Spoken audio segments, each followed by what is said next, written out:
What's up, y'all? Welcome to episode 2 of the Cosmic Tea podcast. Today I have one of my most absolute favorite best friends, Matteo Lundgren, on the show.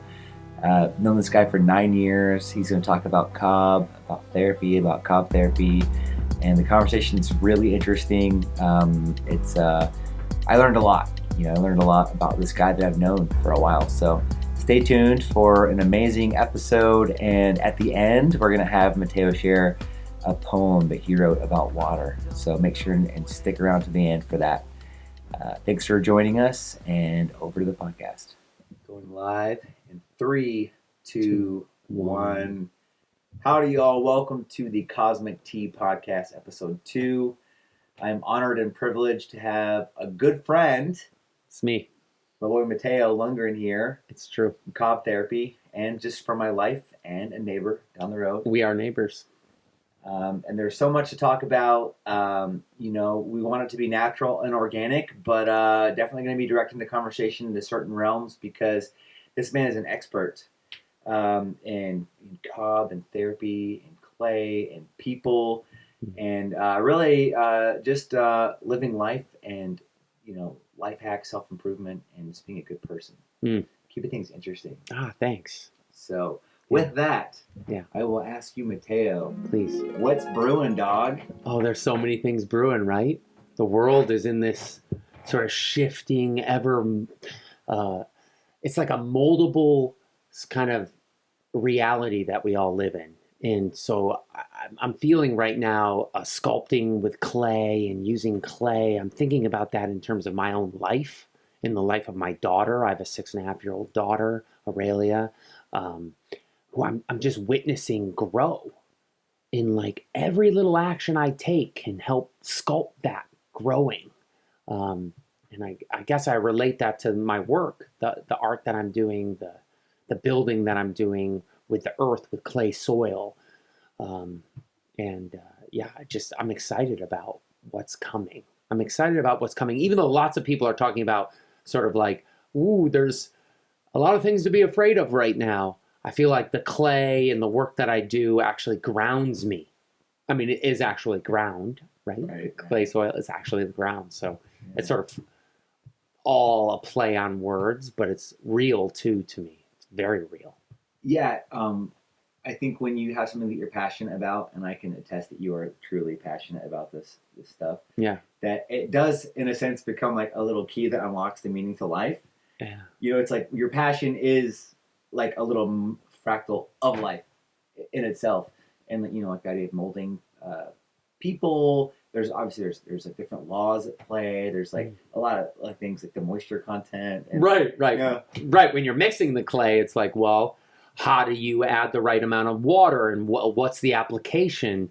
And I think as a parent, and you can attest to this too, as a parent, we're always like thinking about these ways of like, how can I be better? Am I doing this right?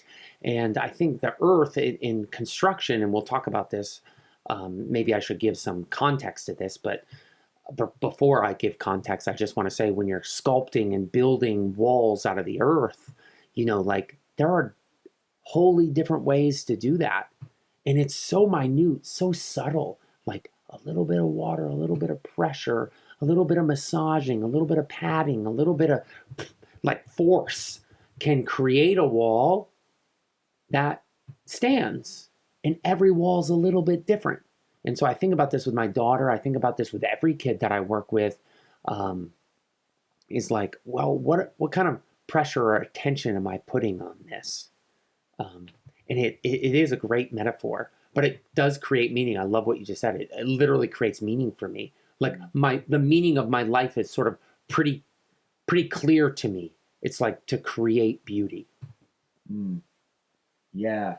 Wow. In my psychedelic voyages and just in my pondering, always curious to distill the meaning of life. It's like the condition of being a human and why are we here and all that stuff. And if you go too much into one way or the other, you can lose the essence of life because there's just such a bigness to it all. And to put life in a box is not to really understand life or to live life. But I can relate that to say the meaning of life is to create beauty. I can relate to that sentiment. And think it's a great guiding force because beauty can be found in, you know, fatherhood and selfhood and livelihood and land stewardship, you know, and then when they all start to kind of when they come together. Oh my God, it's so good. And it's sort of like, I love how you just said into the self, because creating beauty within the self is sort of one of the hardest tasks at hand, I feel like, as a therapist.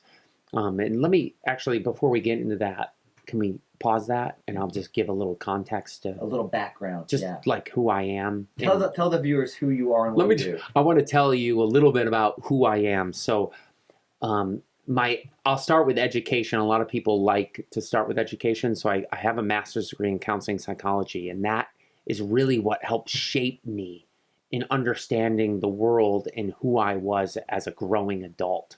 As a 21-year-old, 22-year-old getting my master's degree, I had a mentor, Dr. Keener, who helped challenge these concepts, these core concepts that were bred out of my childhood. And one of the biggest ones was just that I was capable of many, many things if I was to sit still and listen. So I worked as a counselor. I worked as a therapist. You get it? No. Little mosquito flying around. It's sort of fun. But I worked as a therapist, and I really practiced as a therapist. I worked with high school students, with college students in mental health.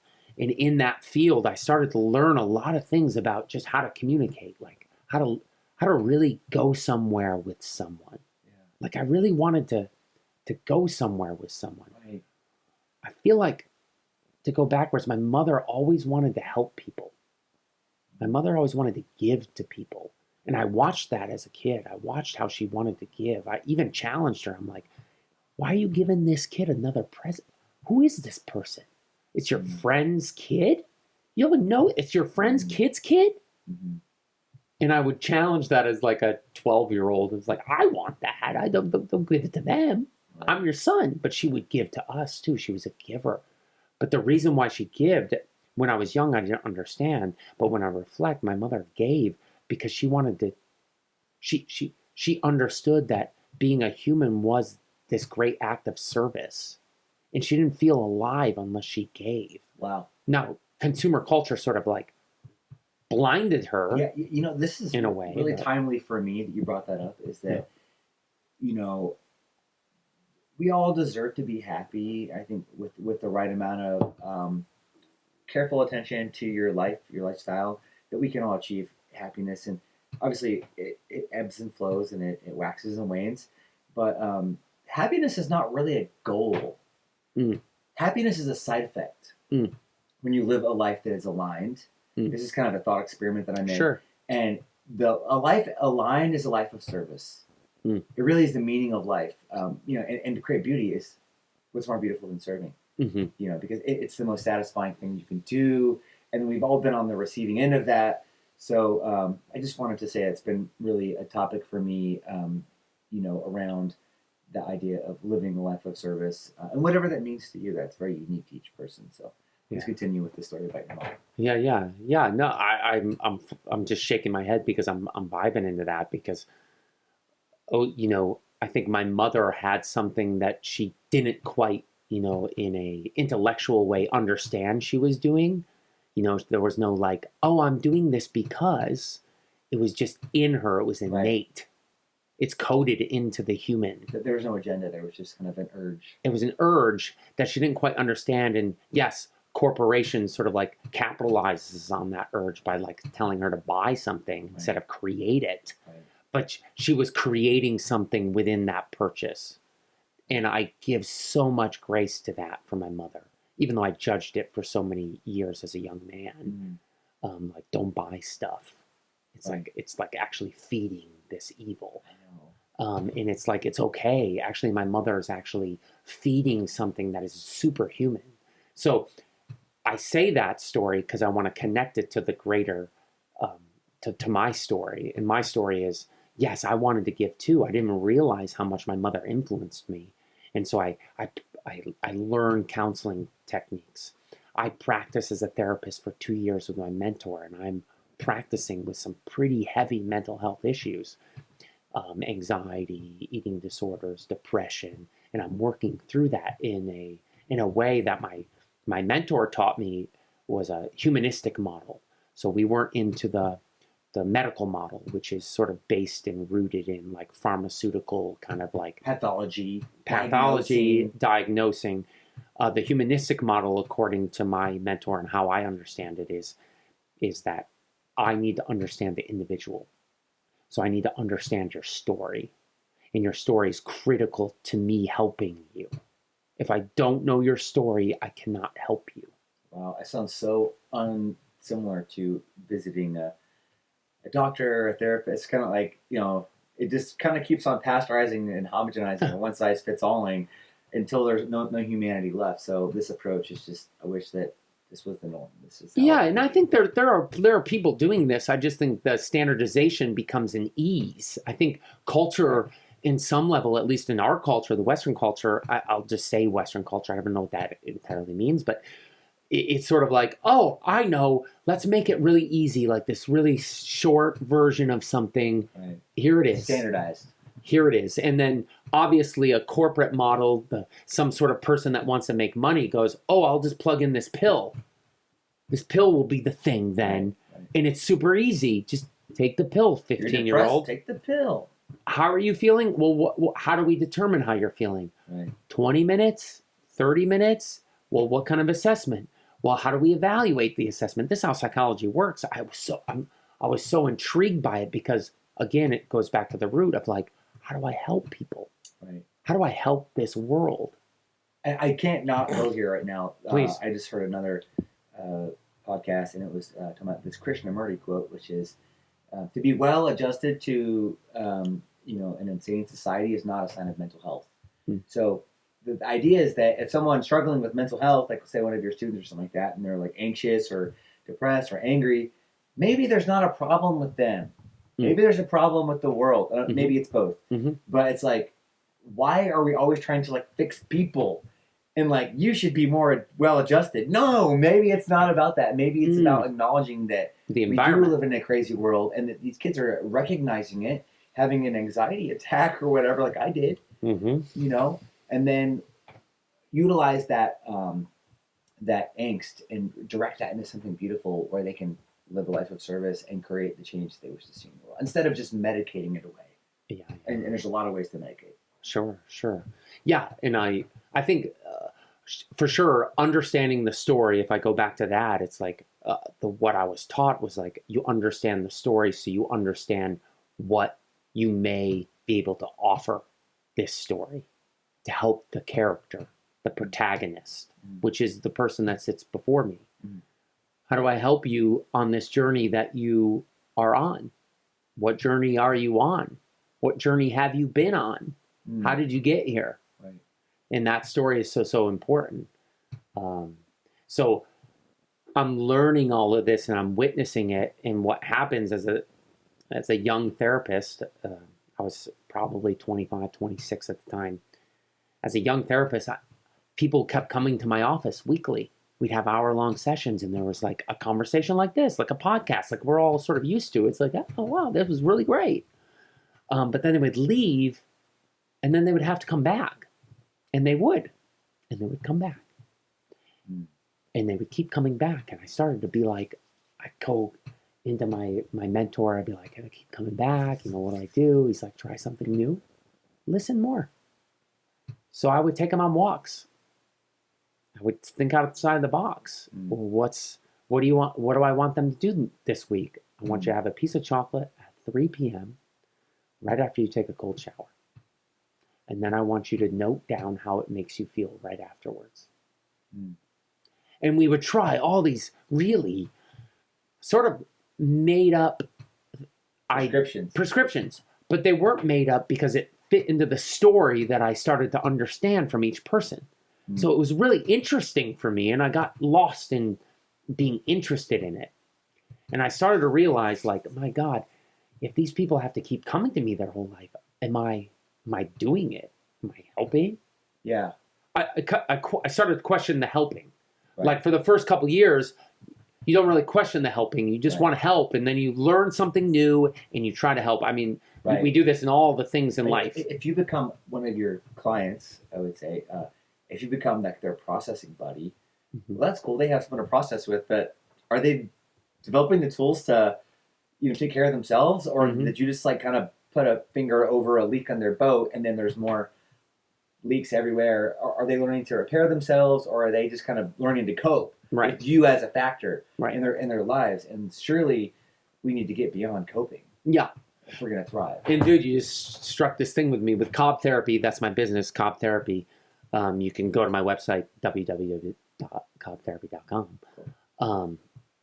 But within that, it sort of was born out of this idea where I was like, wow, what if I could have people, instead of coming in my office, we'd go to a build site and create something that would last forever. But it was made out of something that could also heal them. Mm. And this is where clay comes in, Mm-hmm. And with clay, if I just go on a slight tangent, bring me back. But with clay, I mean, as a kid, we all sort of had the experience of like using clay on a bee sting, and clay being this poultice that can pull that stinger out, Right. pull the poison out. As a medicine. As a medicine. It's a medicine. And people use it in all sorts of, cosmetic ways to like heal the skin, to pull out all the toxins that we're getting from the environment, which you were describing earlier. Maybe it's not us that we should be trying to fix, it's the environment. Wow. We put the clay on and it pulls the environment out of us so we can come back to this natural state of balance.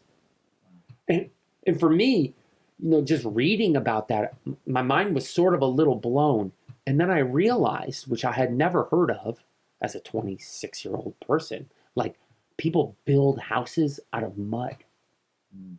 Oh, and the first time I heard that, I was a little perplexed. And then I'm like, reading history, I'm like, oh, right, people made like huts. And you're like, oh, right. I've never thought about what buildings are made out of.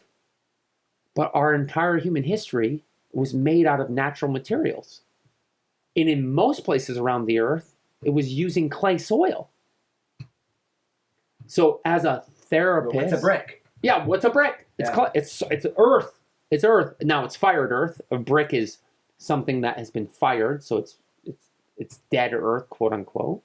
And we'll talk about that in a second. But living earth, the clay, is sculptable. It's forever sculptable. When it dries in the air, it gets hard like a rock, but it can always return to its nature, so it's alive. Mm. So it responds to the environment. Mm. This is how clay works. So if I just give you a background. So clay is this substance in the soil that has been broken down over the years from a rock. So this is how soil works. Let me start from the beginning. Soil works as there's these rocks, and they break down, they get eroded. These rocks break down to what we consider sand. Now, sand is just small little rocks. Now, that small little rocks gets eroded. Sand becomes because all soil is particle size. So sand, when it gets eroded, thinking of particle size, sand is everything that you can see with your naked eye. So you're like, it's a rock that's been eroded down to everything you can see with your naked eye. Sand, particle size. Now, the next layer in soil in particle size is silt. Now, silt is everything you can't see with your eyes. So what do we have to see? We have to see it through a microscope. Wow, look at silt particles. Right. You could see a cloud of silt, or you could see the effects of silt, but you can't like actually see a silt particle. The particle, the actual little particle, right? When it's in its little mass, you can see it, sure. Same with clay. Now, clay is like 4 times smaller than silt in particle size. Fine. So it's like the only way you can actually see the particle is through like an electron microscope. Wow. Like tiny. And so when you look at clay are these series of flat platelets. And so these platelets, which are made up of minerals that are all made up in the rocks that have been broken down, but it's minerals of like ferrous and silica. And these minerals are the same minerals that we use when we mine for like our cell phones. They're used in them because they create an electrical charge that creates a transmission. And so the same transmission, this electrical charge, is what holds clay together. There's an electrical bond. That's right. And so it attracts water. It pushes water. It attracts water. It pushes water. It attracts water. Same as our cells are tied together through an electrical bond. Wow. This is how clay works. Wow. And so clay, when it isn't fired and it's still alive and it just dries, what it's doing is it's got this electrical energy and magnetism, right? Two forces, two platelets, Right. just like the earth, right? The earth is made of clay, I mean, at least on some level, poetically. And so like this magnetic force is pulling, what's the biggest force that it pulls? Is water. It wants to pull water to it. So is it trying to achieve what it considers to be a homeostasis? A homeostasis, always. So here's what's interesting about clay. So it has this dynamic nature and like this sort of chemistry kind of world, right? And what happens is with clay and humans is that when you put clay on walls, or clay, if you have walls that are built of clay, clay has this amazing nature to regulate humidity. And so if it's on your walls, what happens is it wants to regulate humidity at about 50% humidity, which is the perfect living environment for a human being to live within. Wow. For air quality, so that mold doesn't grow in 50% humidity. Wow. Bacteria doesn't want to grow. Viruses don't want to live in that, right? Where does mold want to grow? In super humid environments. Right. The too dry could be detrimental too. That's right. Because it'll pull it out of your skin. It'll pull it out of your skin. This is what clay does, just like the stinger. So it's so, dude, when I'm learning all this, I'm going, oh my God, if we put clay on the walls, it can help regulate the environment. Wow. That seems to be making us all sick. It's like a membrane. I did learn in my 20s that the most toxic environment most people spend time in is their own home. Mm. You know, that whether it's your air quality or VOCs, off-gassing. The building materials, the couches in our houses, the flame retardants on everything. You bring in a new piece of furniture, it's like, or a carpet or paint, and it's just like, wow, why does California have a warning label and the rest of the states don't, or whatever? It's like, you know, obviously we have to kind of get real with the fact that we are being exposed to things that are not good for our health. That's right. On the reg. On the reg. Multi-vector, you can't even put your finger on it, and you really can't avoid it. I think, and you can watch a million documentaries on any specific piece of that chemical puzzle. But yeah, and we probably shouldn't go there too much, because if you can be started on some stuff, I will be going into conspiracy land. Conspiracy land.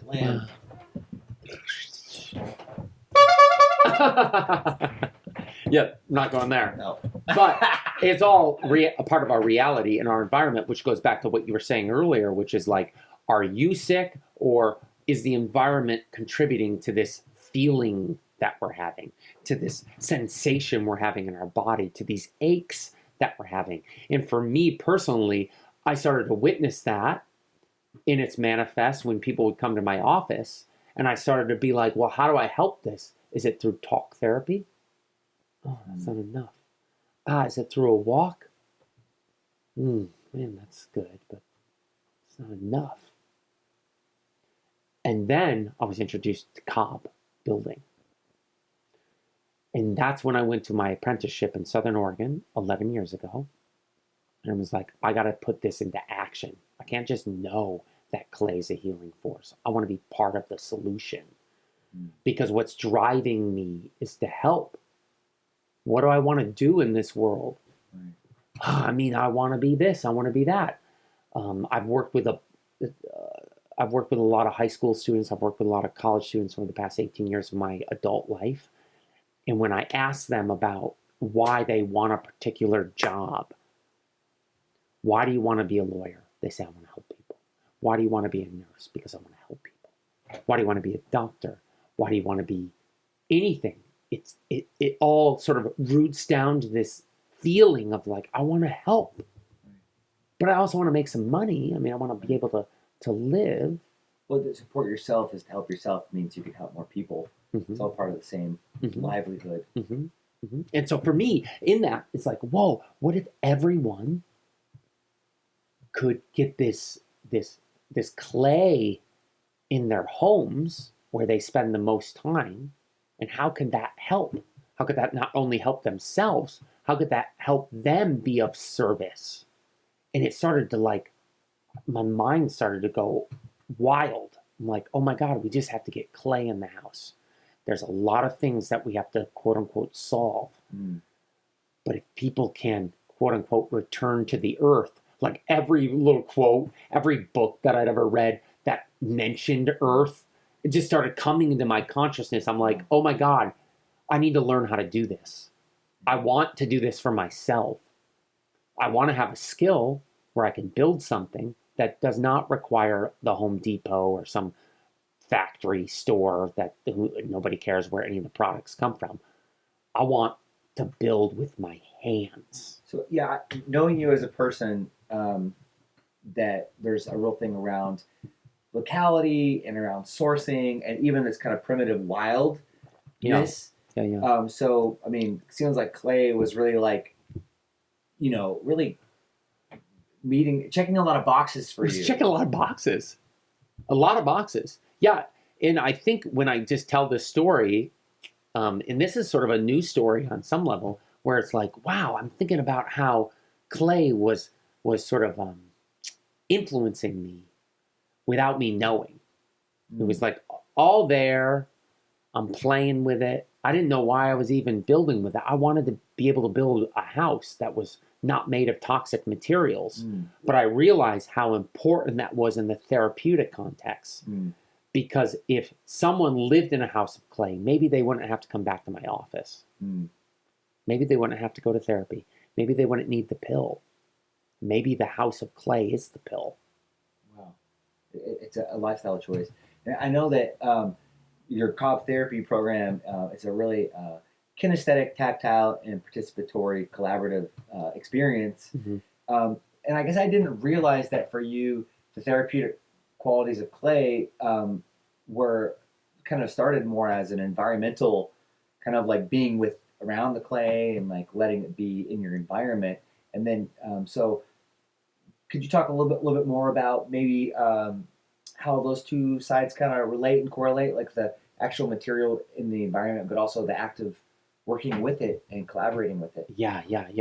So before I even touched the earth in terms of building with it, Cob building, I remember reading this story, and I wish I could give credit to whoever wrote the story, but it was someone describing their experience in the Cob building world, where adults would come to a workshop to learn how to build a structure, and then they were asked to take their shoes off and their socks off and to dance in mud, to mix it for a functional use.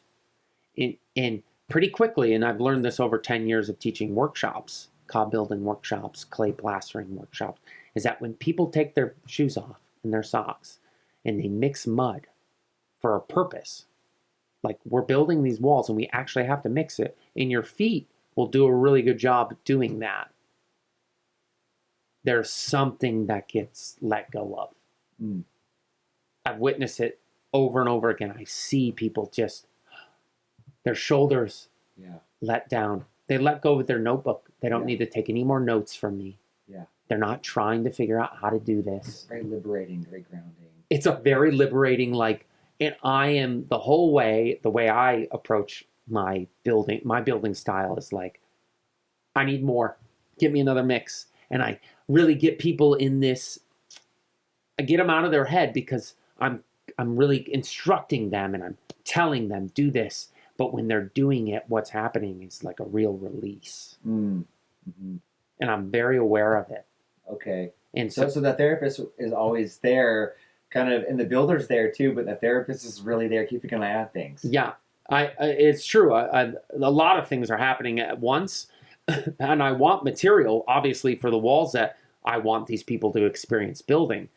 And in my workshops, they do get to experience that, but they're mixing, and I'm keeping them out of overthinking and letting them dive into the actual experience with interacting with clay. So it becomes part of their story. Because just like Dr. Keener taught me, It's like it's so important to hear someone's story. I have now learned within my practice is that I need to integrate clay into their story. Wow. Oh. And if it gets integrated, bro, if it goes in, it will heal because that is its nature. And just like my mother's nature is to give and to help, that will then reverberate and echo into their life. Yeah. Whether they build with it or not, it is an echo. And I've witnessed it. I got chills right now thinking about people. Me too, man. I got total chills right now. Truth bumps is what I was taught by Buddy Wakefield, a poet. It's like, it's obvious to me every time. I might get stressed about a project when I'm alone thinking about what's happening and how I want to create this thing, and my ego gets involved. And every time I'm present there in a workshop setting or on a build site, I see it. I feel it. Mm-hmm. It's real. It's not seen like in the real world. It's just felt. Mm-hmm. In every circle we have at the end of the workday, which I have, every one of my work days, I have a circle. Every circle is inspiring to me. I go, oh my God, it worked again. It worked again. The let go. People have let go and now they're building with it. My God, this is what has become my obsession. Yeah. This is why I want to give it to more and more people. Yeah. Why I say yes when I can't, when I don't have time. Yeah. I want it. Yeah. So, you know, to go to this philosophy, the core of me is that I feel like our world is sick. There's a sickness that plagues us. And I see it in the environmental context. In my early 20s, that's what sort of drove me to have this passion. I need to protect the water. I need to protect our air. Wow, look at these polluters. And I wanted to fight them. And I tried. I was like, well, how are people fighting? And I looked it up, and people protest. So I created protests when I was in my early 20s. I was like, to signs, Food and Water Watch, great organizations that are trying to resist this destruction of the environment. And for me, my heart wasn't called, it didn't feel aligned with that. Or the role of being an activist will start to evolve. And I guess the thing that comes to mind for me is the Buckminster Fuller quote around don't argue with or compete with old systems, create new systems that make I love that one. Put your energy right into what you feel the solution is, and it sounds like you kind of got to this point. And that's, so that same kind of animating energy of just like protecting, and I do feel a very kindred theme around protecting the earth, like at a young age. Even before I was being inundated with environmental stuff, I just felt a really strong connection with the earth, and pollution and even trash on the ground bothers me to this day. Yeah. Like trash on the ground. And I know it's like, oh, it's just whatever. It's like, no. You know what I mean? Every day I go on my land and I go for walks and I come back with piles of trash. Isn't that crazy? You know, just, there's a creek and it flows down. But I want to get back to clay for a second. Please. And how clay, I think of clay, it's kind of dirty. It's kind of dirty. Oh, okay. And I know I did clay classes, and it's kind of fun and healing to get dirty with clay. But I'm just like kind of wondering, like, as the water has a spirit and the air has a spirit and fire has a spirit, I'm kind of getting this like spirit of clay that's like chosen you, or you've chosen it, or like, it's your element. And I'm just like thinking, wow, maybe clay really does have something to offer the world that's like very, very unique and very timely. Yeah. Especially at a time of like cleanliness and like materials, and like people will walk right past food growing on the path to go to the store to buy stuff that's brought in from wherever it is. You mean like the little clay powders and stuff that people buy? I just mean in general, people are like walking past resources, anything. Right, yeah. And then buying things from far, far away. Yeah. And clay is like the antithesis of that. Clay is like right here, right now, ready to rock. Yeah, yeah. No, it's so funny because when you said that, I mean, people do buy like $20 little bottles of clay that they then put on their face as a spot treatment. Or whatever. Yeah, the bentonite clay to open it up.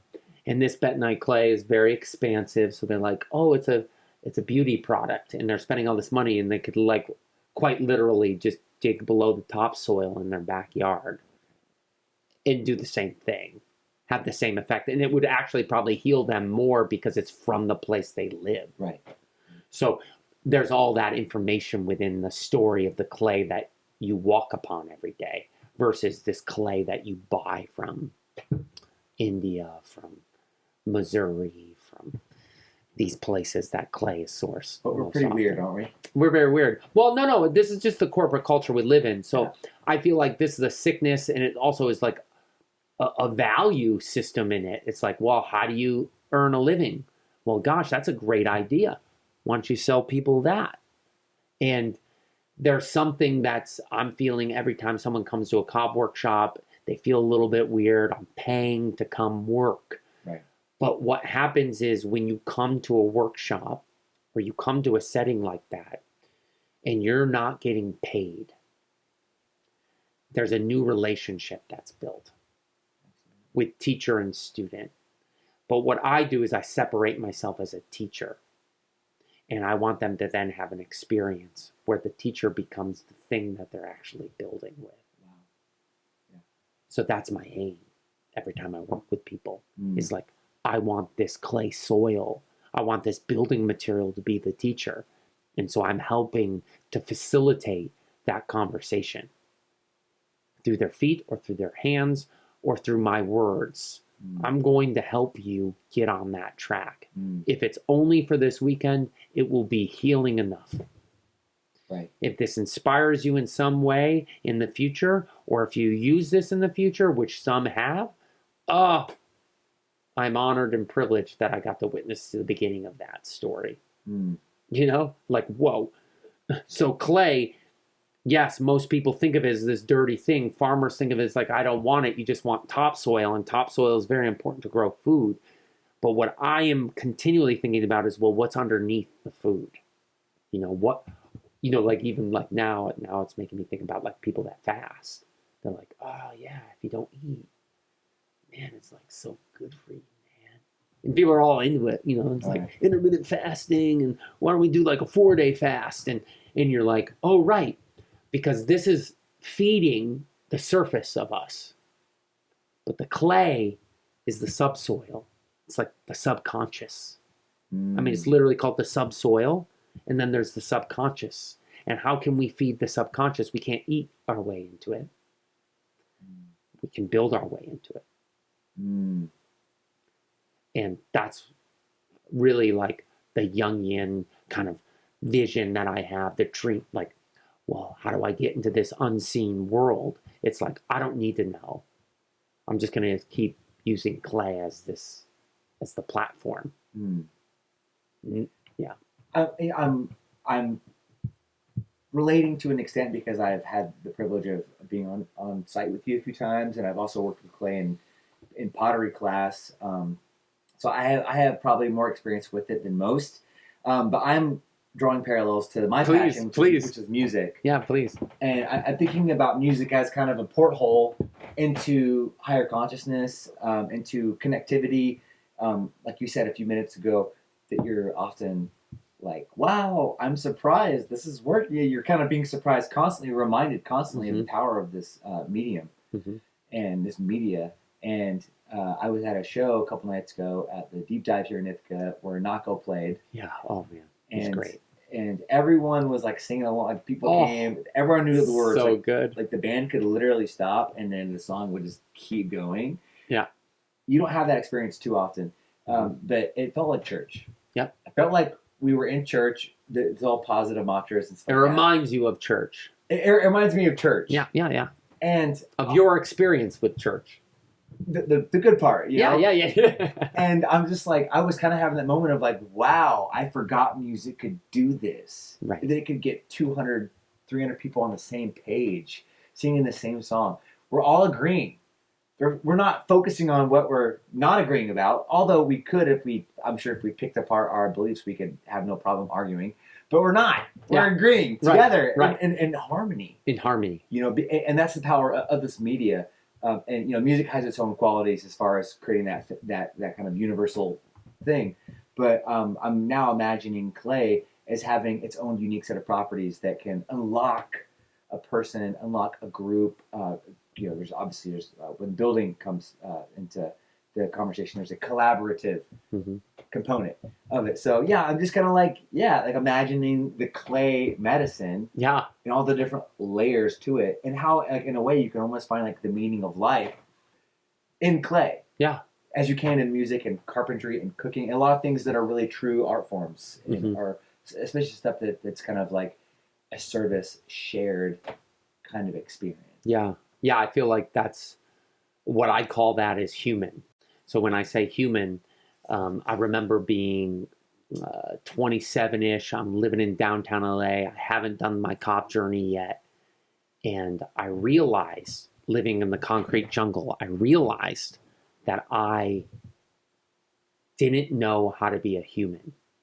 I was getting like involved in the rewilding world. So it was like, oh man, Daniel Vitalis got me into this rewilding world where it was like, right, what's the core essence that makes us human? Oh, wild foods. And I used food as like this sort of platform to be like, yeah, how can I get a little more human? Well, I know, go harvest something from the woods that nobody planted, that nature planted. Oh. And then it was like, Daniel was like, oh, well, what about spring water? And I was like, not the tap. I go find water? Oh, right. I guess human beings for our entire history had to find water. Well, what's clean, what's not? How do I know? All these scary things happen where it's like, well, it's a spring. Of course it's clean. How do I know? At first, it's a little scary. Yeah. Take that sip and you're like, am I going to get sick? Everyone told me like it needs to be cleaned. Right. So not only clean, it needs chlorine and fluoride. And fluoride. That's a different podcast.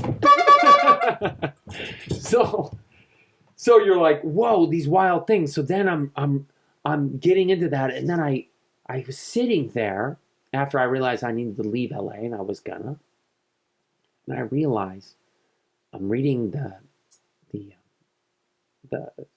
manual for survival in the wilderness. And it was like, what's the first rule of survival for human beings when you're lost in the woods? What's the first thing you got to do to survive? And it was like, build shelter. Water, then food. I started with food, then I went to water. And then I'm like, back. I got no idea how to build shelter, bro. Wait, if this is the number one rule of survival in the wilderness, that would mean that all of my ancestors, everyone that was before me, understood that this was number one. So this is the only reason why human beings survived up till me. Right. This is the number one thing you need to know as a human. It's like your birthright, and it's in us. Yeah. It has to be. I'm 27, 28, I don't remember.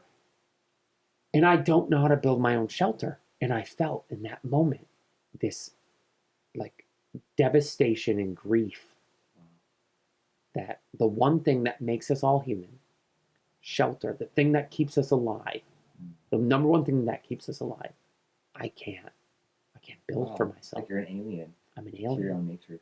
Yeah, I'm an alien. And I felt it strong.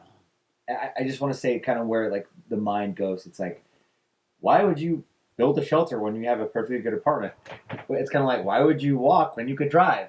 Mm-hmm. Why drink water when you could drink Gatorade? It has electrolytes. You know, it's kind of like you're missing the point. It's not about It's not about being safe from the elements when it comes to building your shelter. It's about connecting with that process and fulfilling that need within yourself to participate in that. Exactly. That right. So you were just describing music and that experience that we all have when we're in live music shows where you're like with a group and there's something innate with like a drum beat in song. And a song is a story and you get connected to that story and you get like in this religious experience. And now religion has this bad connotation because we have all our own personal, modern contemporary experiences with that.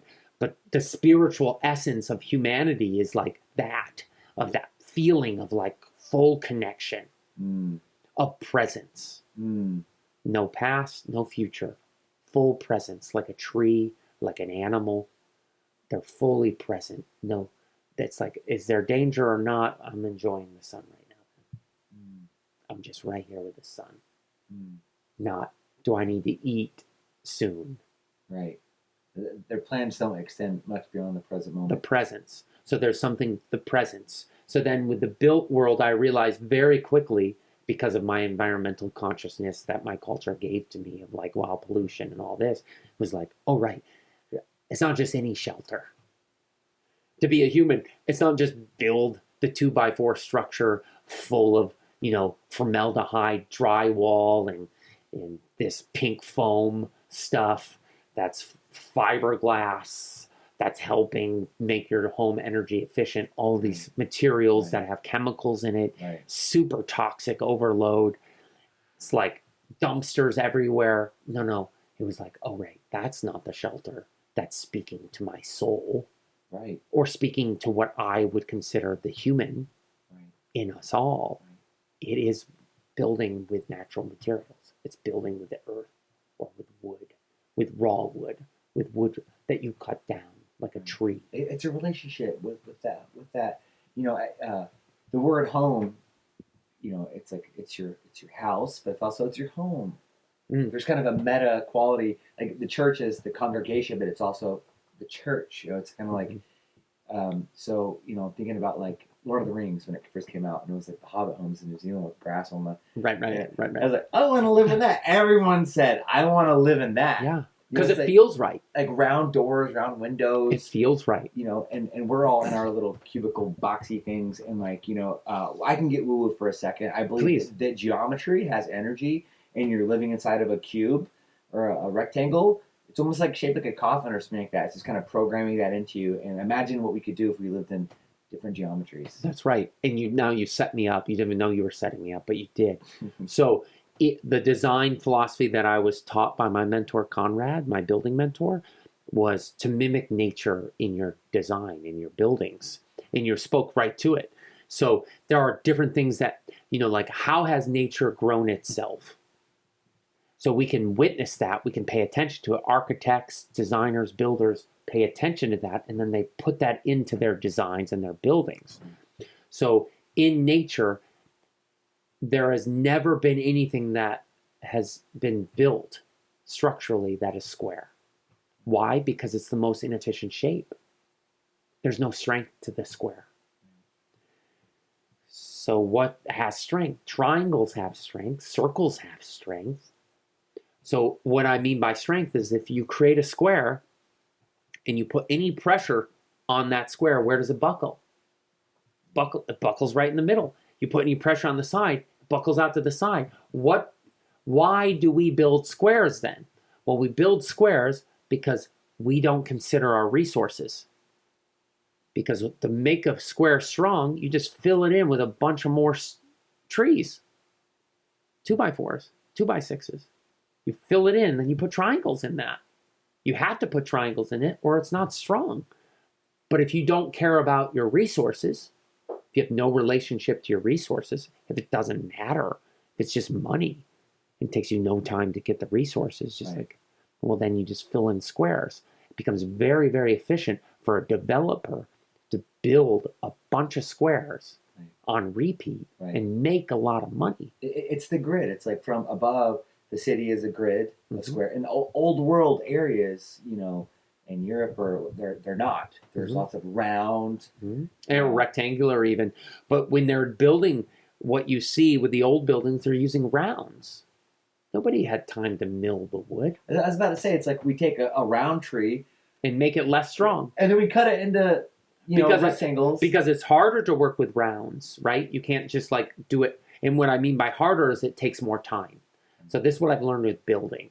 It's like, wow, it's harder. People read this stuff on the internet. I can't build with a round because you have to like be a seasoned carpenter. No, it will take you longer though. But so will building with flat 2x4s that are 8 foot, 12 foot, 10 foot sections. You're going to fall into all sorts of predicaments. Every builder does, even seasoned ones do. So let me stick with this nature, the design techniques. So it's like geometry is very, very important. So when you're trying to design a space that belongs, and this is what my teacher taught me. So imagine, how do human beings feel like they belong? Think of that question while I say these things. I want to belong. So there are techniques and design strategies you can use to make you feel like you belong more in your house. I'll give you one that we all know. If you went out in nature and there was a shelter that had a flat ceiling above you, would you feel safe? A flat ceiling. That's not a good sign, surely. That's not a good sign. Why? Because if it rains, that thing's going to collapse on you. So why is it that human beings, kids in particular, want to go spend a lot of time in attic spaces? Because there's a sheltered roof, and when they go in there, they can feel the shelters transmitting, communicating to the person, you're safe. We are pushing, because shelter's purpose is to shield you from the weather. And it will communicate that with you, with that sheltered roof. This is why people that have 4,000 square foot mansions go spend thousands of dollars on a weekend retreat in a small little 800 square foot cabin, because they feel good in there. But if we started to break that down, you realize like, you could integrate that into the actual design of a space, but it costs a lot more. Why do we have flat ceilings? So you can hide everything all day long. Also, the it's a 2-story house, the ceiling is the floor. The ceiling is the floor. The next level. That's right. So how do we create these levels? So if you're living in flat ceilings, your physiology is programmed, like this is just human evolution, is programmed to sense stress. So all day long, there are subtle little stress signals being sent to you that you've assimilated to, that you're okay with. It's so the little cortisol shots are being shot into you, little cortisol levels. I'm not safe. I'm not safe. I'm not safe. I'm not safe. And then you're in that environment again, and you're like, man, I'm sick. Here's an experience that everyone's had to really drive this point home.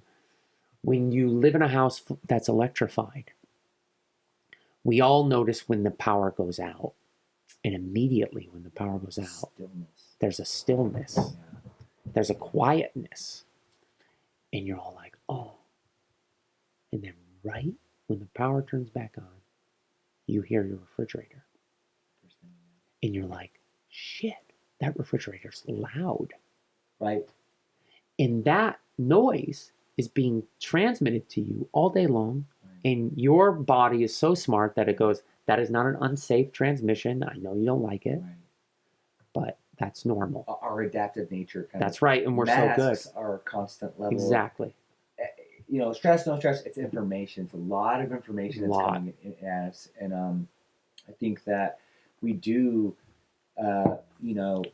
live in kind of a fight or flighty type thing. And from what I understand about fight or flight, that your body's not in repair mode. It's not in digestion mode. It's not in rest mode. A lot of bodily processes are put aside in order to maintain what your body, your mind, your nervous system perceives to be a threat. Yes. So we're kind of always like, and like, why is anxiety at an all-time high? Why is mental health? And then we kind of don't look at the elephant in the room, which is the room itself. Which could be the room itself. It's like, how do we tune out? We're trying to tune out, but why do we want to tune out? Why do we want to distract ourselves with a cell phone or another movie or whatever? It's because we're feeling so much stress. Even if it's subtle, it's there, and we just want to like get rid of it a little bit. So it's like, if all of your corners of your house are 90-degree angles, nothing in nature is a 90-degree. There's nothing that has a 90-degree angle. There's nothing. Sound gets trapped. Heat gets trapped in 90-degree angles. Any musician like yourself, if there's a music studio you're building, you don't have 90-degree angles in that room that you play music in. It's not good for acoustics. No. Even if it was at 89 degrees, I've been told, it's way better for the sound to move. Wow. way better for the sound to move. So it's like, well, what if you round the edges? Well, you can go too far. You can create echoes too, but it's like, what's that sweet spot? But it's never 90 degrees. So everything's a square and we're 90 degrees. Again, it's also bad feng shui. It's bad feng shui. So what does IKEA know? And they're like, well, let's make kitty corner furniture. And every time you put something in that corner, it feels better. You're like, I don't know why. I like it. People get these sensations all the time. Flat floors. Is there anything in nature that's flat? No, but concrete, let me tell you, a concrete pad is flat and it's hard and it does not give to you. So when you walk upon a concrete pad, guess what happens? People get ankle and hip and knee. Like we have these pads that we step upon. Right. Very, very hard surfaces. Right. But out in nature, everything has little undulations. Right. So can you have an earthen floor, which I would consider the best floor you could have in your house? A wood floor is really nice to have in your house. And the reason is because it gives. Yeah. It's actually alive. So if you look, there's these super cool high-speed cameras. You would love this. Where when you watch someone press into like a wood floor, you can see the give. It actually like bounces and then comes back up to what we notice. Concrete floors don't move. So you step in it like literally no indentation. Wood floors, bamboo floors. Your joints and stuff like that. So it's just hard. That's what concrete is. It's amazing building material. I want to go somewhere else with that. Please. I spent some years in Hawaii, and I did this hike several times called Kalalau on the Pali Coast in Kauai. And what I soon realized from living outside that there's no flat surfaces. Yeah. And that you got to watch where your foot goes. Oh, wow. So the act of walking, and if you have a pack, which we often did, 30, 40, 50, 60 pounds, on top of the fact that there was treacherous areas, it became a very much a participatory act to walk. Right. Where today, literally, I was riding my bike and I saw someone on the path, and they were on their phone walking on the concrete, on the pavement, and like walking towards me. It didn't even look up. And I'm not offended. It's fine. But it's like, it's so easy. It's so predictable. It requires so little presence that it, in a way to interact with these more organic substances and materials, kind of requires you to participate more, to be more present, to be more aware. Yep. Which probably goes back to the thing about it not being as easy to build with rounds versus 2-eyes or something like that. But it's like, why are we so obsessed with easy? Yeah. Like what? That's never a good story. You're like, easy, easy, easy, easy, but we're all suffering in our own self-induced ease. It's like ease, disease. It's like, can't we? Oh, that's good. That's good. Can't we just like go with it and like deal with the fact that life's hard? You know what I mean? Yeah. Stop trying to like kick the can and just deal with it. But if you tell that whole story too, it's actually not easy. So I think this is the thing where it's like, Cob building takes a long time. Well, if the guy that's using 2x4s had to cut his own tree down, mill it into 2x4s, kiln dry it, bring it to site, my building technique is a whole lot faster than yours. But you're not taking the whole story. You're just taking like, well, yeah, if the truck just shows up and you got petroleum, yeah, the truck shows up with all your material. You didn't have to drag it there yourself. I'm digging it up right on site, then using it right on site to build the wall. My way is way faster. It's the hidden cost. But there are hidden costs. Yeah. And those hidden costs actually affect the human spirit. So if you talk to any construction worker, most of them are, I would say, disenfranchised on some level, where they're just feeling lost. They're like, yeah, I don't know. It's like another bathroom remodel. Right. Geez, today was a hard day. Today was something.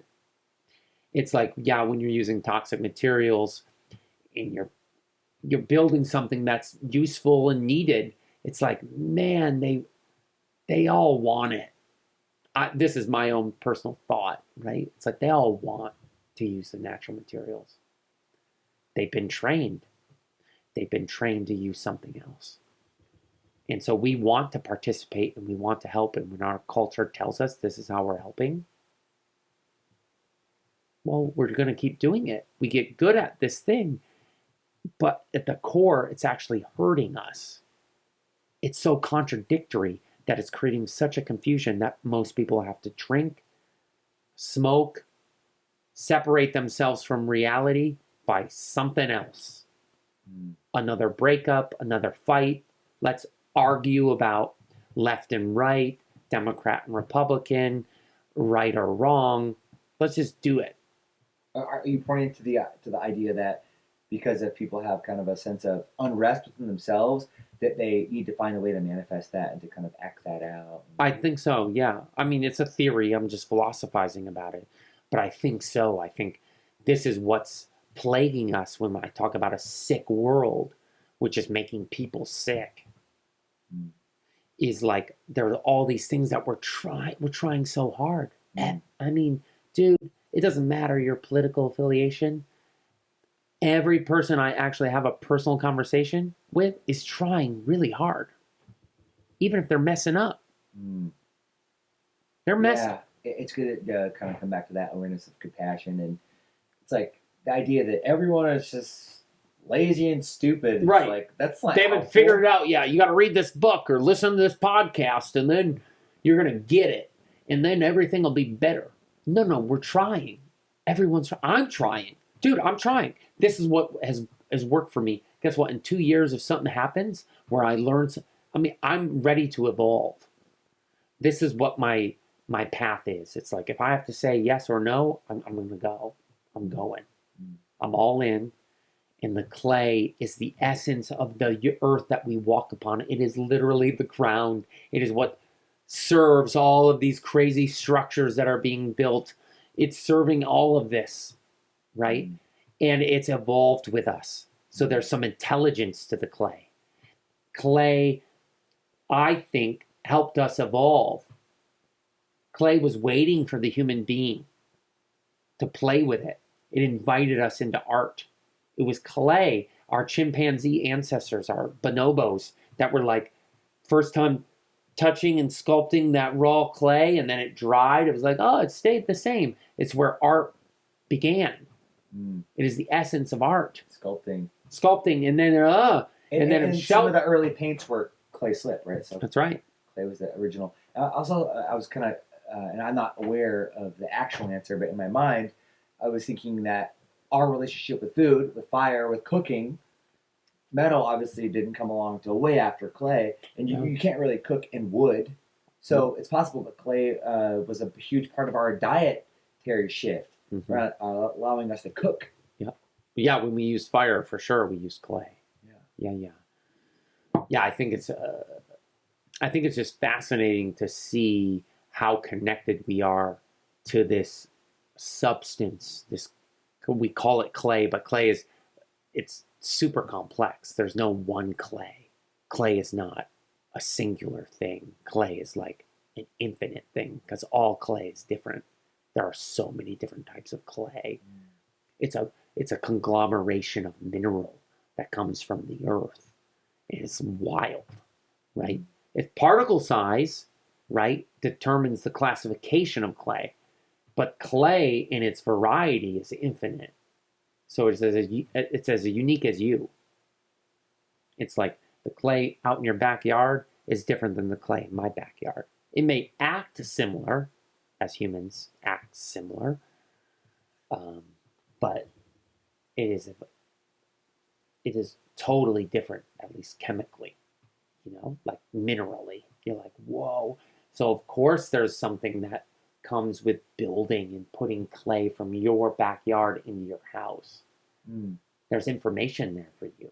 Just like the Japanese knotweed that grows in lime-infested areas where all these ticks are. I know. I was just learning about that it's one of the most, the resveratrol in the knotweed is one of the most anti-inflammatory compounds that exist. Say it again, the resveratrol. Yeah. In the Japanese knotweed. Yeah. And it's like kind of like, damn, this stuff, it won't leave. It's like, it's tenacious, Right. It really invasive and extremely hard to get rid of, and I can attest to that. But it's like in the Lyme area, it's like please let me help you, and you're like, no, go away. Right. I think it's the essence of nature. This is what I'm learning through my therapy, through the building world, through my mentoring.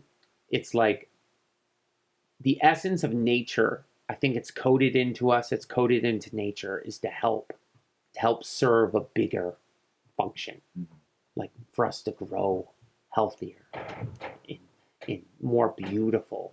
This is why I consider making beauty my meaning. It's like that's what we're aiming towards, because that's the aim of nature. It's like there's a purpose here.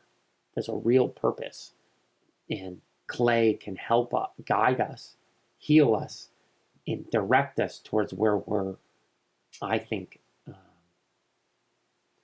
I want to say inevitably heading towards, but I feel like we're destined to head towards this place of like togetherness, not isolation, not what has happened because we've used these toxic materials all around us. Why we have embodied violence and all of these things we put in our house. We don't know where they come from. We don't know who built them. They've come across a barge across the entire Atlantic Ocean to get to us. We've spent $100. People have died just so that we can have a table or a piano or a armoire or whatever. It's like the more things you put in your house that have that kind of energy, the more you feel it. Even if you assimilate and you say that's fine, it's there and it's communicating with you. Yeah. So if I can help direct a population of people, a community of people, a family, an individual, to just give themselves a room that has clay on their walls, I have won. I'm here to help, just like everyone else. This is just the way God, Spirit, the universe, my family, the lineage, the earth, this is what it's given to me. It's like, this is how you're going to help, Matteo. You're going to do this. And you're going to do it in a lot of different ways. What a blessing to have, in your life, at a time in your life where you're able to do a lot of it and to really put the labor and the hard work and the long hours and the networking that's required for what you're doing, to have reached the awareness that this is what you're here to do, and to have already the skills and the network in place. So let's talk a little bit about what your work looks like. I mean, we've been saying it's like building, there's the workshop component, there's the personal development, and then there's the way that the space helps others. But I know there's also exterior stuff that you do. There's a lot of community projects, and you've got one coming up this next weekend in Virginia. Yep. So maybe let's talk a little bit about like what it looks like when you get to a site, and like what are some of the projects in your future that you're excited about? Yeah, I love that. Yeah, I think a lot of things that can be done. Most people, and I'll start this, I want to answer your question directly, but I want to sort of answer it in an indirect way right now. Most people live in houses that have been painted with latex paint. True? Like a condo. Yeah. So you've got paint, beautiful colors. I don't know, we choose a Sherwin-Williams. I don't know where you get your colors. A lot of options. A lot of options, right? It's like the color wheel is bright. You know the Sherwin-Williams motto, by the way? No, what is it? We paint the world. Oh. And then there's a picture of the earth, and there's like pouring paint on it. It's like so creepy. It's like, oh no, Oh, no. What do they deal with that? So some plasterers and natural builders that I've met over the years, their whole mission is to get rid of paint from the world, and they think with a lot of data to support them that would help. If there's a carbon emissions problem, like that would significantly help our environmental crisis with carbon emissions. Just paint. Just paint alone. It's like non-VOC paints. Yeah, they're not that non-VOC. Right. In comparison, whatever, it's just a lot of greenwashing. Yeah. So most people live in drywall. They're like, well, what am I going to do? Like build a cob house? That is not what I'm promoting at all. You have a house.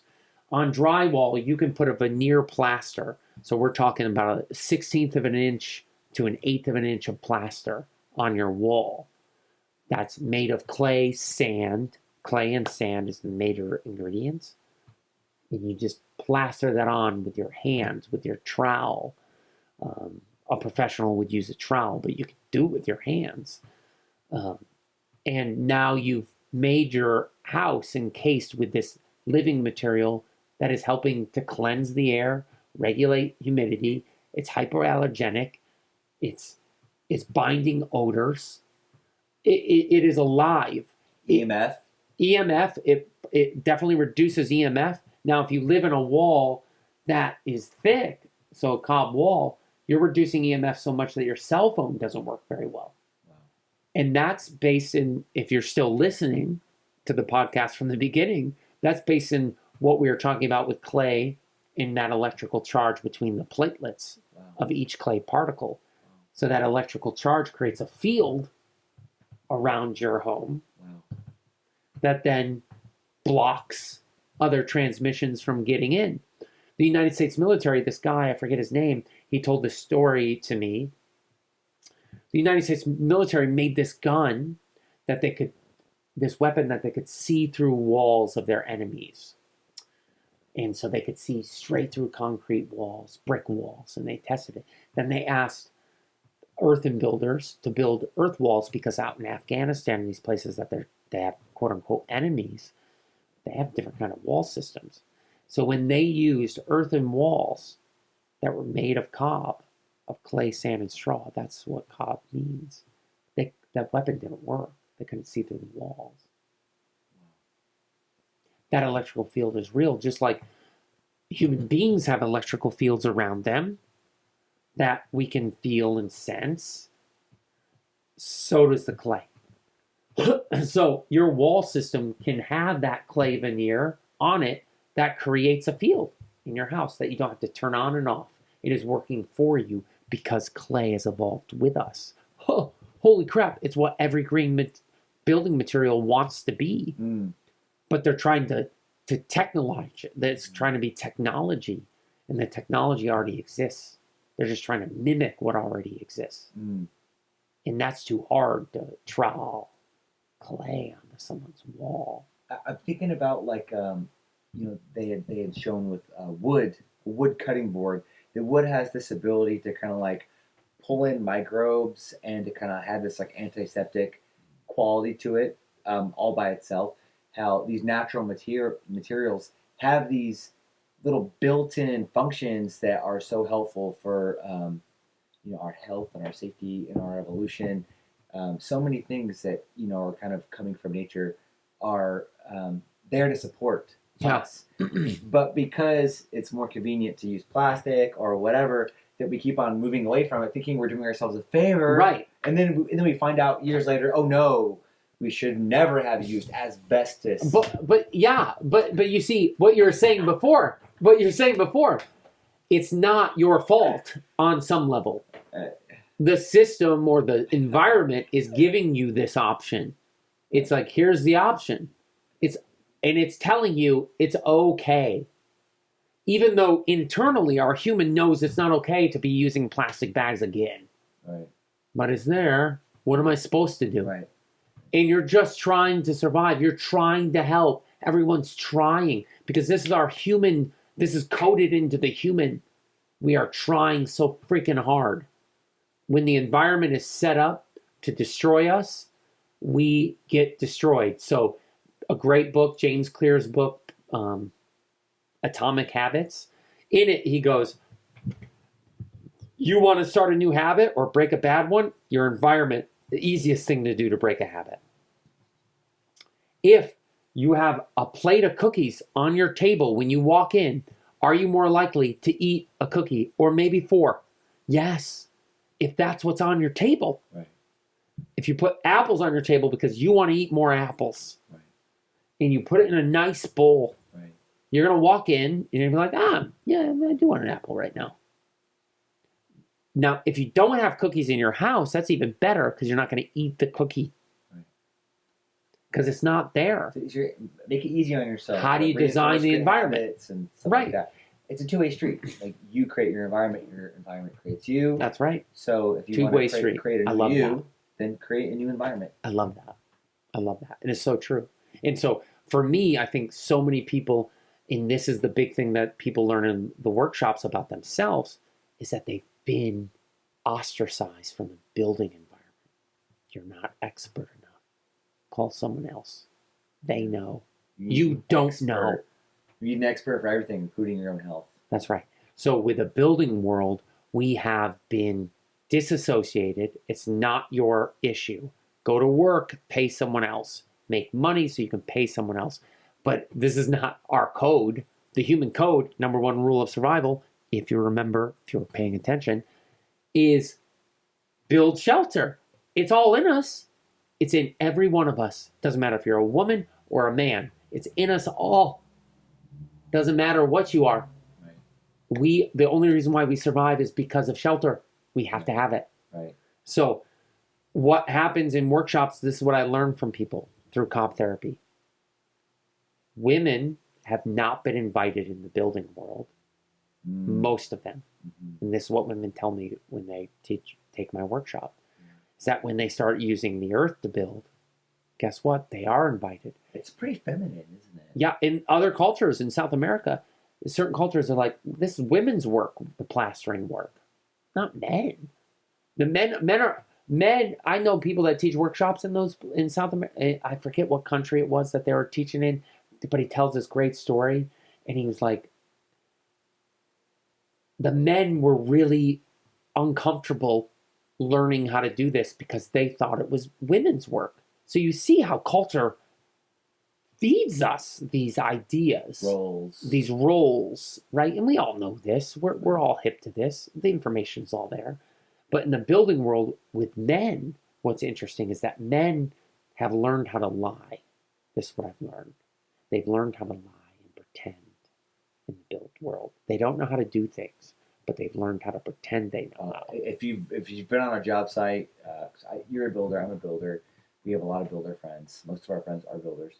That everyone's come in behind a job that was not done right and been like, I can't believe this guy who did dragging his way through and making unsafe situations or whatever. But on the other side of that, I'd like to say that the deep satisfaction, the glory of building your own shelter or modifying your shelter or just, bringing life to a space is such a deeply satisfying ritual. And then also people come in and they enjoy it too. They enjoy it too. In the animal kingdom, there's this thing where like a bird will get the nest ready and then like call in the lady and it's like the lady will be like, oh, I like this.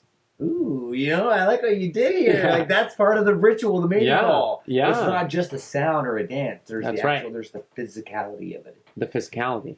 So yeah, I'm kind of like tapping into that deeper meaning of nest building. Nest build. I love this. Let's go with this. So with the latex paint that we were just talking about, the latex paint is a dead material. It's made of plastic, basically, right? So you're putting that in your house, but it looks nice. It's like a fake plant. It's like when you put fake plants in your house, they have the essence, this idea that it's alive. It fools your brain. But it's not. Yeah. When you put clay on your walls, it is alive. It's like putting real plants in your house. And so when you live within that, you start to feel it and you're like, that's nice. And when it gets super humid outside in the summer, your walls start to breathe and you can smell it.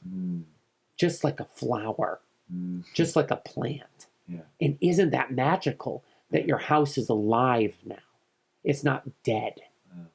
And so what you can do is just put this little veneer on you could email me like tomorrow and be like, how do I put a veneer on?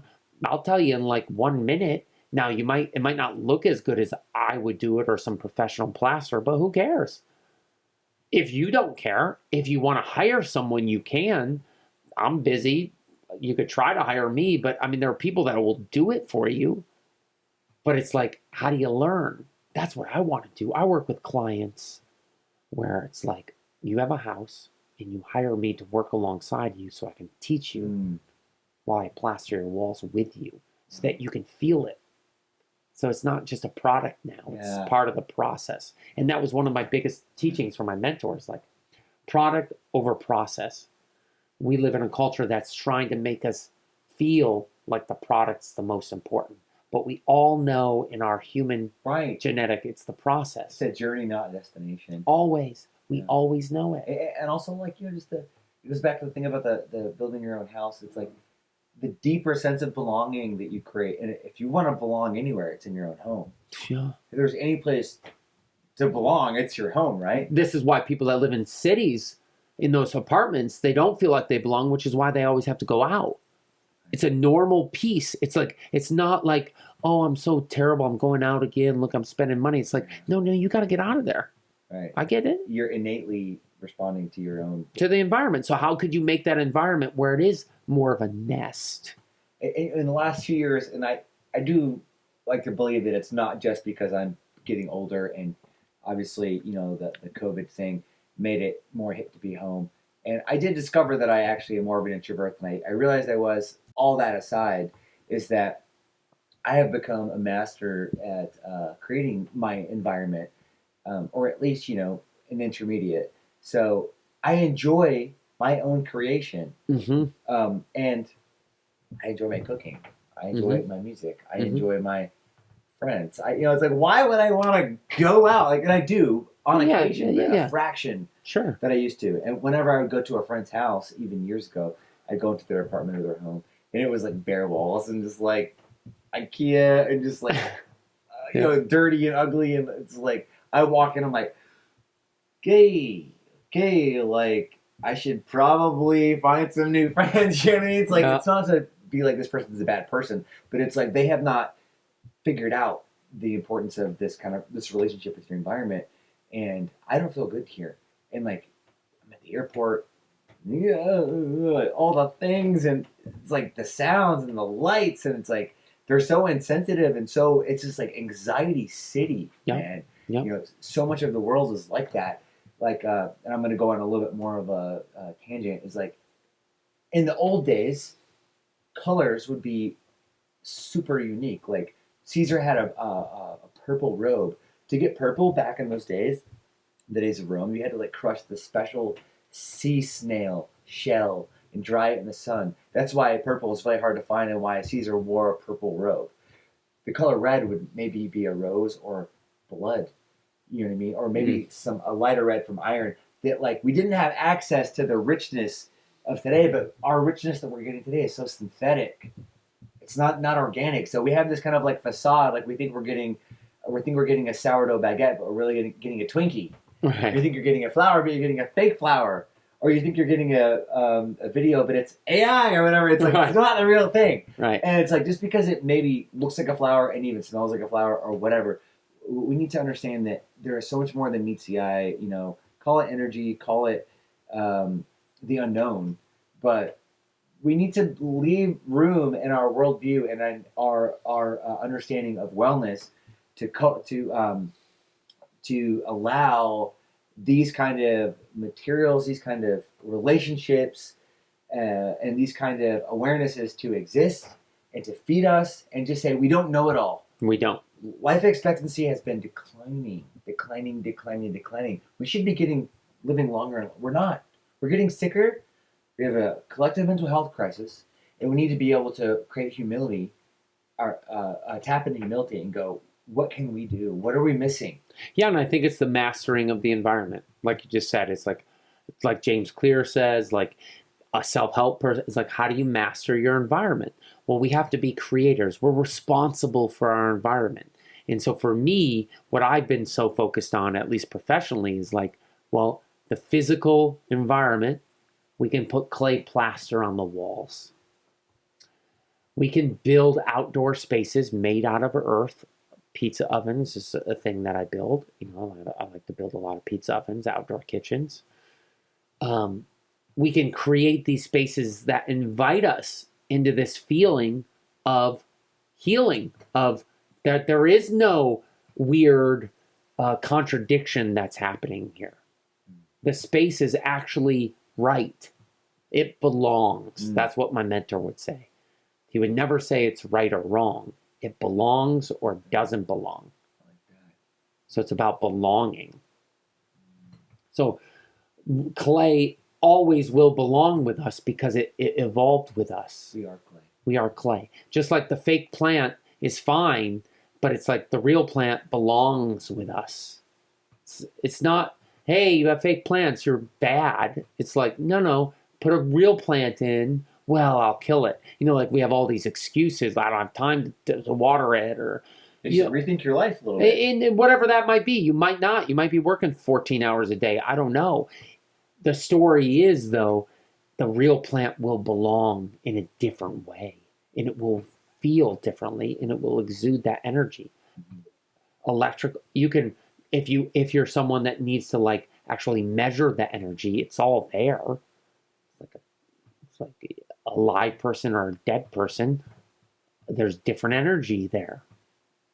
Do you have it or you don't? It's the fake plant, the real plant. So with your walls, they can be this. So I do clay plastering. I do lime plastering on the exterior.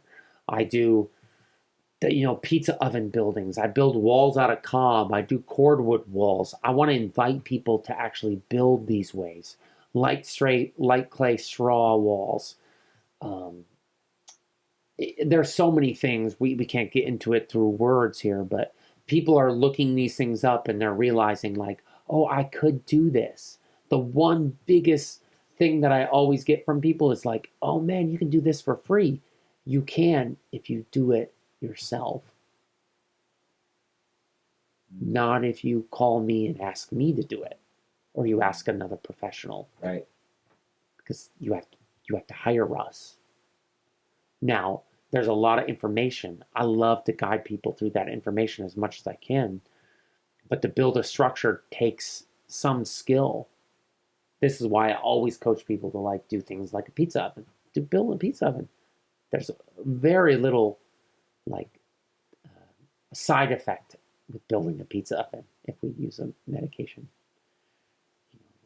term here. It's like you can mess up a pizza oven. Side effects may include good times, a full belly, right, happy family. The pizza oven might not. It might collapse. So what, you build it over because it's clay. It's reusable. This is not concrete. So it's like this is what this material invites you to do, is like to let go and to realize that you are actually an expert because you're a human. I'm no expert. Yeah. I'm a student as much as you or anyone else. Right. It's like, but the earth has taught me through the past 11 years is like that, oh, right, I have to trust it. And sometimes it works in the most beautiful ways, and other times I get really good lessons. But every natural builder is always experimenting. If you have any experienced natural builder, and when I say natural builder, I'm talking about people that use clay or wood. Wood moves and shifts. One of the coolest things, and this is maybe it's going too detailed as we end our conversation, but it's like, I think it was Conrad Rogue that told me this, is like, if nobody had ever built with wood, in 2023, someone was like, you know what? I want to build my shelter out of wood. And nobody in the past has ever built any shelter out of wood. The building inspector would look at this material and be like, this material is highly combustible. It can burn. It rots. It twists. It contorts. It molds. There's a whole host of things that does not make... It's susceptible to insects. To insects. They want to eat it. It's a whole host of things that would make this material unusable in our contemporary building codes. The reason why it's in it is because we've used it for so long. The reason why cob or the earth is not in building codes in particular is just because people aren't using it. In other places they are. It's not because it's not a good choice. That's right. There are different ways that this material can be applied. So it's not just like, oh yeah, just build a big 14-inch thick earth wall. That's not a good choice in an environment like we live in here in New York, where there's 6-month long winters. because it's not very insulative. A huge thermal mass, but the insulation value is fairly low, which is why I typically instruct, and myself included, build with straw bales. So there's straw bales as the actual wall system that goes up to the roof, to the ceiling, and then I cover that in plaster. So clay plaster on the interior, 2-3 inches thick, so it's like cob, and then lime plaster on the exterior, on the outside, because it's very hard and more durable to water and driving rain. So all this stuff, it's so fun. You learn about it. It's exciting. How can we build? How can we grow? How can we develop a relationship? It's like I just invite people to bring a little bit of clay in their house, even if it's a little bit of if it's just a clay ball. Do you want to grab the? Oh, sure. Daraduga? No, Dordango. Dordango. Dordango. This is a gift from Matteo that's been on my altar for the last hot minute. So this is a clay, sand, and chopped straw ball that's been polished. It's a perfect sphere. Well, yeah. Very close. Very close. But it's nicely smooth, isn't it? Yeah. Very nice. Yeah, I mean, it has a certain quality to it. It's why it's on my altar, you know. It's like I really treasure this, and it's sitting on top of the little vase that's my earth elemental thing. So, you know, I'm on board. I don't fully understand everything that you said or what motivates you. Or I understand what you said, but I'm not able to tap into what you're tapping into. The amount of enthusiasm that you have for clay it's your enthusiasm, and I'm really thankful to have it in my life through you. And every time that I do get my hands dirty with you or come on site and see other people doing the same thing, I become more and more of a believer in its ability to create community and wellness, get people excited about it. And I'm looking forward to, you know, living within some clay walls myself here in the near future. Every time I hear you talk about it, I'm like, yeah, I got to do that. You got to do it. You got to do it. So if anyone listening or watching is interested in reaching out to you or learning more about what you do, how can they find you? Yeah, you go to cobtherapy.com.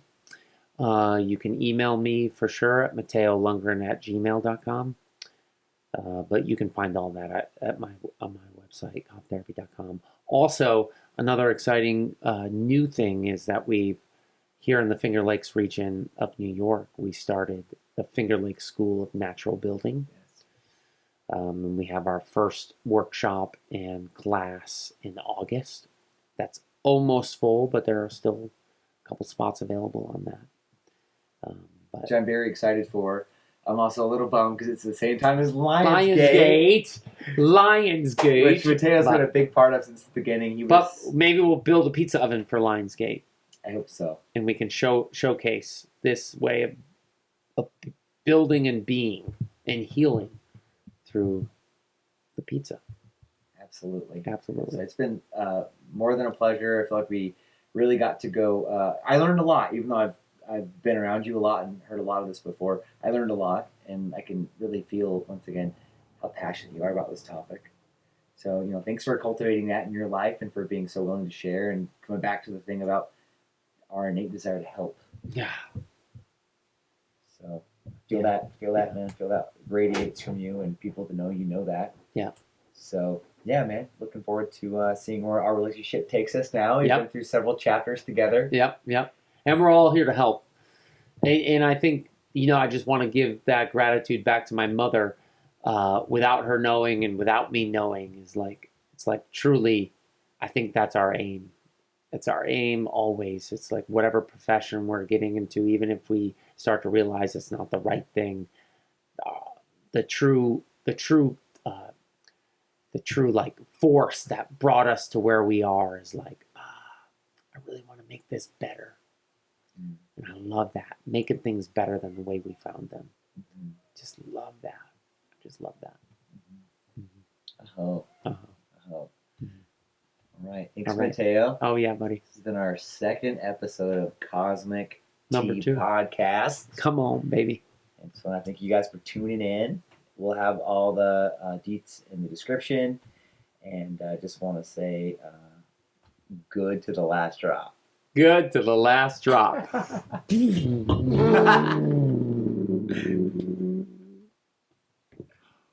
Water. Blue and pellucid. Glistening white crystals shimmer nature's alchemy within every crystal's architectural symmetry. Water. Dancing to the beat of the ocean in the shadow of the moon, her waves, I want to run my fingers through. Water is my hero, a conductor orchestrating the symphony of life flow, growing every piece of food I eat, hydrating all of human activities from agriculture to industry, seeding every material good in this Western economy, iPods, clothing, to your Starbucks coffee. It's all because of water. A genuine visionary. 2 parts hydrogen, 1 part oxygen. This simple, mysterious, life-making chemistry is the fluid that lubricates every cell in my body. Water is a prophet, a living witness to this planet's entire history. One day I sat down with her and asked her what she's seen. Her past is overwhelming. Touching the lips of her first true love, Poseidon. The only taste for Gandhi during his fast to defeat oppression. Clearing Dr. King's throat to unite us in a dream to a past more frightening. Seeing every war in its horrific unfolding. Repressing the blood through the soil unconsciously. Trying to forget the genocides in the name of progress. The pacification campaign, murdering hundreds of thousands of Filipinos. The slaughtering of Native Americans for gold. How could I have hydrated such massacre, she howls. And I tried and tried to hydrate the thousands who died of dehydration, but I was damned back. That's enough, I say. We've run out of time today. My heart pounding. Wanting to fix everything, supportive words solidifying. Continue practicing your breathing exercises. And as difficult as it might be, you will have to accept responsibility for your own healing. A knot forming in my stomach, alone and pondering. Am I helping? Water? Her tears miss the morning grass and dew, poisoned in an oil residue. Her lover's disregard as he continues to pollute and misuse water. The mascara runs black on her shoreline, plastic trash splattered from constant abuse. She's weeping, pleading for the kindness and respect she deserves. Her relationship spiraling, running on reserves, and she just keeps giving. Even in this asshole's desecration. As her therapist, I tell her to leave him. But she's convinced to give him another try. Where he would just wither and die without her. I'm sorry. I'm gonna change. You'll have to earn that, she